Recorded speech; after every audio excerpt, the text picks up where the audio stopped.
pa mkristo halisi akwe nguvu. Hii meme parole kwa hii ngambo iko napana uzimu.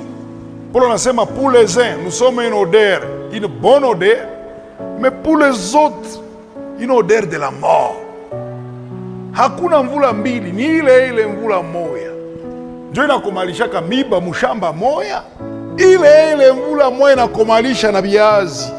Me mwenye shamba hana lazima ya miba, atakamata ile miba yote anetia kumoto, anefungia nao fasi moya, na viazi navyo anavifungia fasi moya. Me mvula inyeshe tu, mvula inyeshe. Haleluya, la restauration.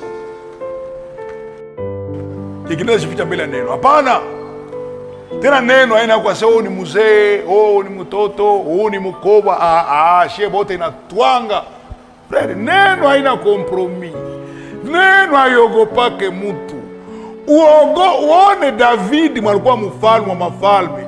Saa onkseli mushuka hako, akasahabu kama eko naandika vyenye bizi atasomaka na vyenye frere Biblia atasomaka, vyenye frere Lizeta atasomaka, akajiandika ye peke gizi alitamaniaka bibi ya Uri. No. Roho ya Mungu hayogopake mtu. Nyomono zona kuya hapa, ukwe siri ke roho ya Mungu haita kuogopa, itakuambilisha. Amen. Na mwenye iko na roho ya Mungu haogopake, ndio ni ndio na hapana ni hapana. Amen.